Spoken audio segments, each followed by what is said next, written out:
Glad to have you back. Now let's get started. Trade is the main engine of development strategies because of the implicit benefit of job creation, expansion of markets, incomes, and facilitation of competition. According to the World Trade Organization, the main thrust of trade policy is the enhancement of the competitiveness of domestic industries to stimulate and promote diversified export trade. In April, the Nigeria Customs Service migrated from the old version of the Ecowas Common External Tariff of 2017 to 2021 to the new version of 2022 to 26. The development will see importers paying a 20% duty fee and another 15% levy for automotive policy. Meanwhile, in a recent announcement last Friday, the federal government announced a review of the import adjustment tax as part of the implementation of the Economic Community of West African States Common External Tariff (CET) of 2022-26, thereby raising tariffs on the importation of rice with alcohol among 189 items. Now, this development has been greeted with displeasure from the organized private sector, who believed that the implementation move is ill-timed and will have a ripple effect on the manufacturing sector and the country's economic outlook. Okay, so let's get talking now, shall we? I've been joined right now by the West Africa Global Trade Advisory leader at Deloitte, Chijioke Odu. He joins us virtually now. Thank you for your time. We appreciate your time, Chijioke. Well, I guess we're having a disruption there with Chijioke, but I would love to hear, of course, your opening analysis of what this means for Nigeria. Perhaps we'll be able to learn some lessons from here. Are you there, Chijioke? Yeah. Yes, I can. Are you here? Can you hear me? Yes, please go now. Okay, so what I'm saying is the ECOWAS is a regime that has been agreed by the 15 ECOWAS member states, essentially saying that as a community, we want to form a common tariff such that for imports into the ECOWAS region, every organization knows, every importer knows that we will face the same tariffs. Now, what has happened over the years recently is that because not every ECOWAS member state are at the same economic level, Oh my goodness. Okay. All right. So we'll quickly take a break, and when we have Chijioke back, we'll be able to bring in on by the ECOWAS. You are there now. States. Okay. All right. Go ahead, please. Continue your thought. Okay. So Nigeria, despite what has been agreed by the ECOWAS member states, every country, including Nigeria, can adjust 3% of its tariff lines. And this took effect in 2015. So Nigeria has rightfully said 3% of our tariff lines, including what we have, which we call our supplementary protection measures, has adjusted the tariff lines, for the total number of tariff lines in Nigeria. So what Nigeria has done is certain tariffs have been increased for certain items. Certain tariffs have been reduced for certain items. There is also what we have an import prohibition list.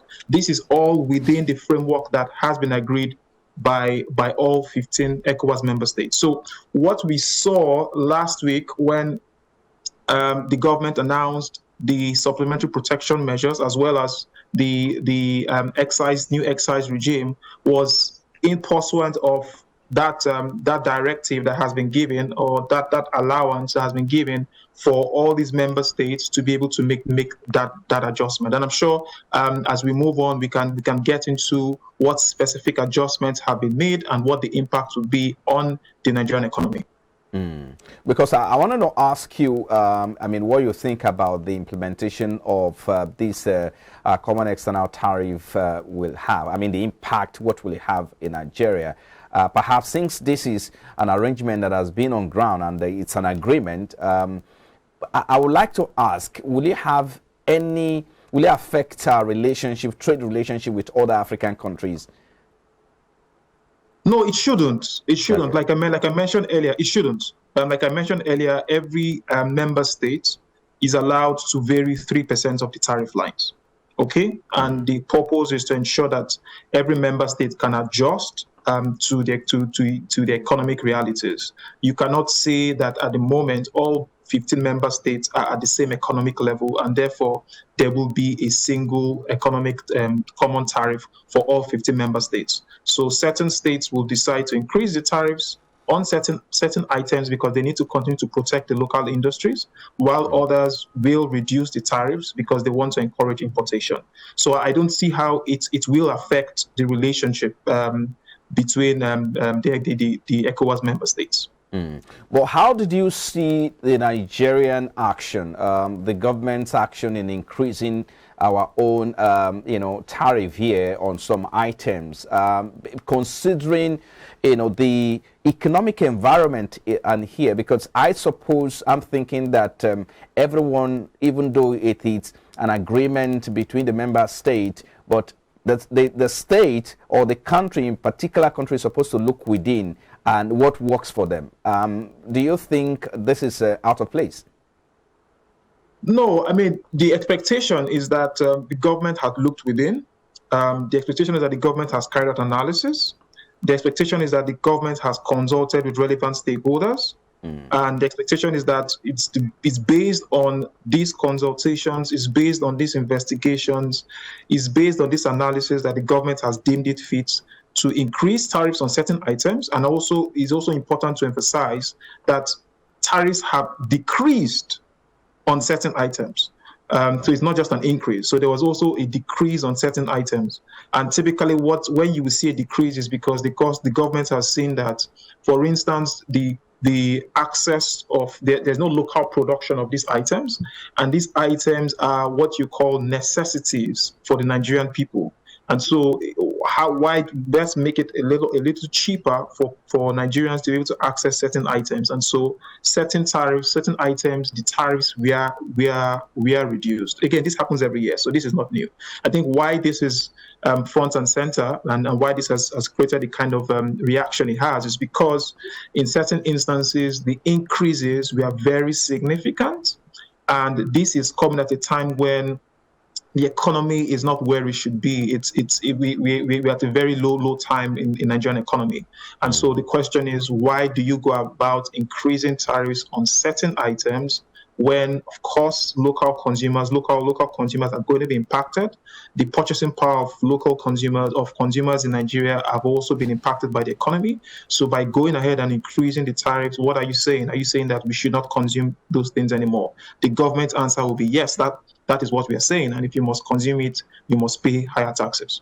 But how do you think Nigerian businesses and consumers will respond to the increase in import tariffs on rice and wheat, and what impact would this have on the broader economy? And because if you look at, in terms of consumption, local production, or rather, we're not producing, what we can consume. I mean, we are not even meeting our daily consumption on some of these commodities.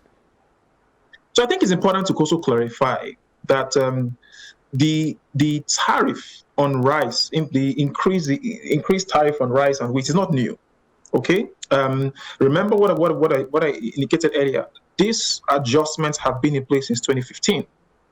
So every year since 2015, every ECOWAS member state, including Nigeria, has adjusted 3% of their tariff lines. So the increase in rice and wheat has been in place ever since. What has happened is the government has left rice and wheat on this list of items that will see increased duties. So it's not new. So there would be no new, apart from the current economic indices, there will be no new impact as a result of the new the 2023 fiscal policy measures. Rice and wheat, the tariffs that were paying before last week will continue to be in place. Okay, but again, there are other things that would impact the cost of rice, the cost of wheat, and of course that has to do with other broad economic issues that, of course, we're not talking about at the moment.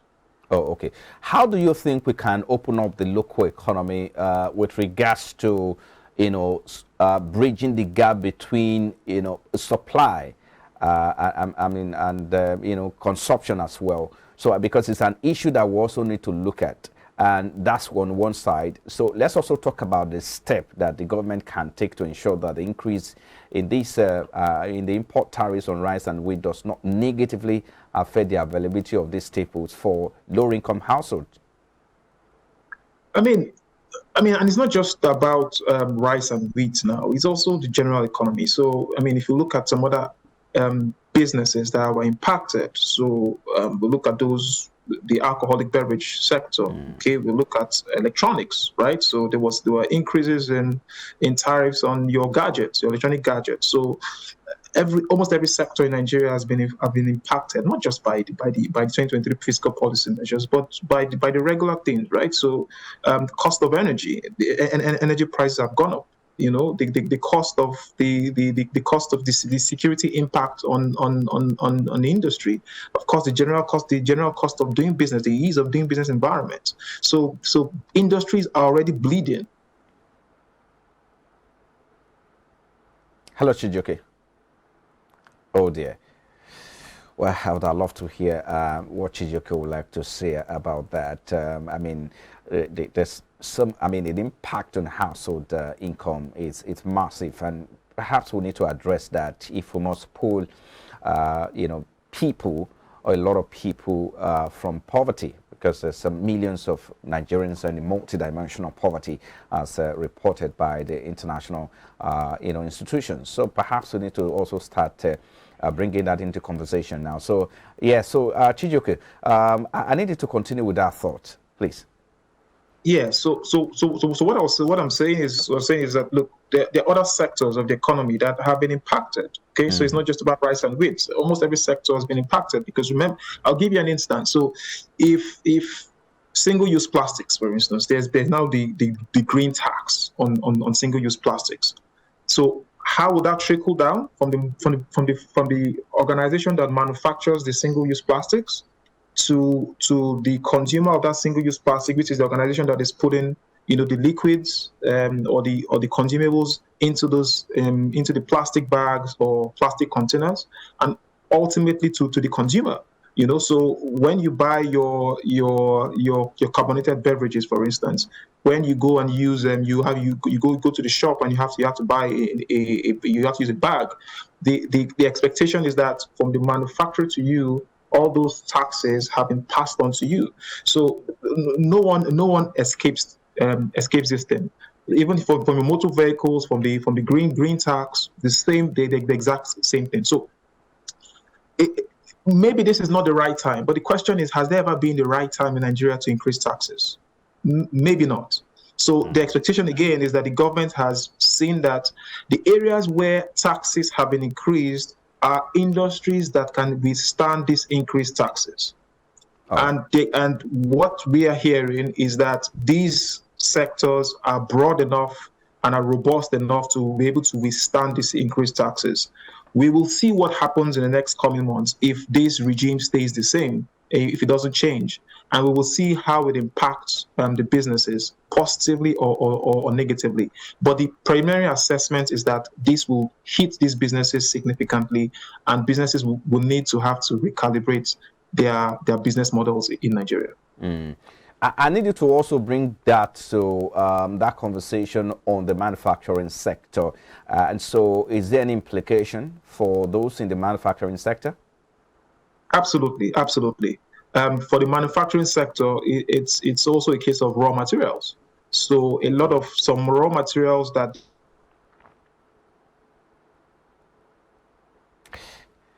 Hello, Chijioke.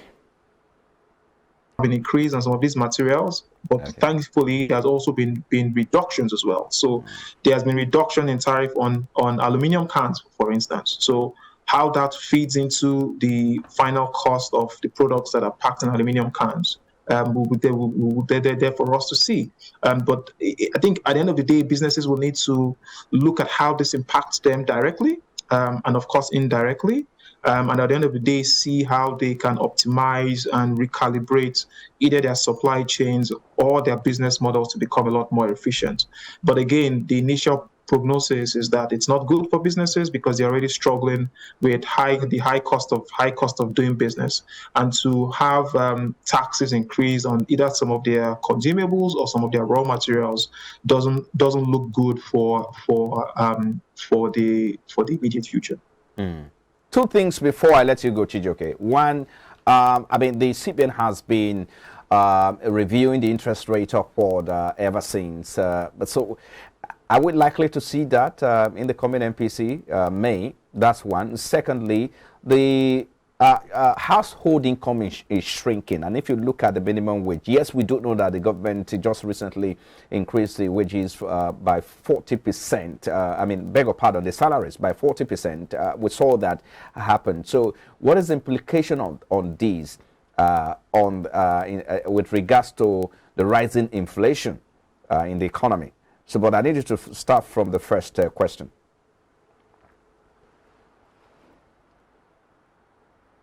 Hello, Chijioke. Can you hear me? Hear you? Okay. Did you hear my question? Yes, I did. I did loud and clear. I think it's. Oh dear. I really, I mean, I hope that we should be able to drive this conversation to a logical conclusion. Can you hear me? Yes, I can hear you now. Yeah. So please go on. Hello, Chijioke. Are you there? Yes, I can hear you. Okay. All right. Please go on so that we can wrap up. Yes. So I mean, just very quickly. So it's very uncertain what the CBN will do. It's likely they might maintain interest rates and let the new administration come and dictate what will happen on that front. And on the second front, I mean, you can just remind me the question on that side. Yes, I was talking about the shrinking household income. Absolutely. Okay. Yes. Okay. Again.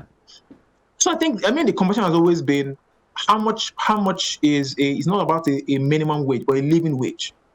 So I think we should get to a point where we shouldn't be talking about minimum wage, but what is the living wage for a Nigerian?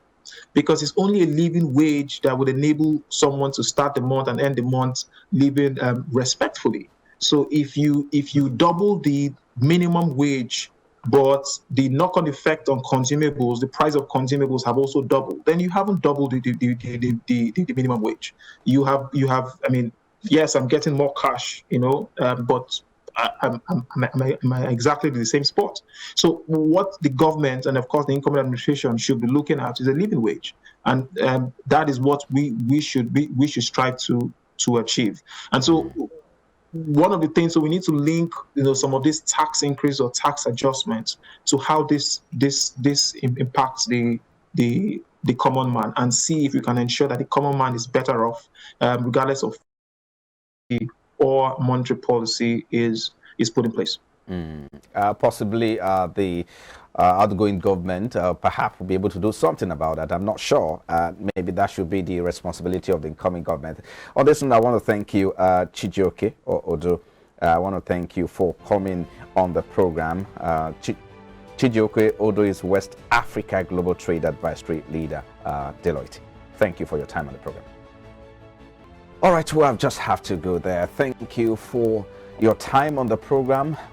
You've been watching Business Breakfast. We're broadcasting live from our studios here in Lagos. Still to come after the break, we'll take a look at the challenges faced by manufacturers in Nigeria amid macroeconomic headwinds as we set the agenda for the incoming administration.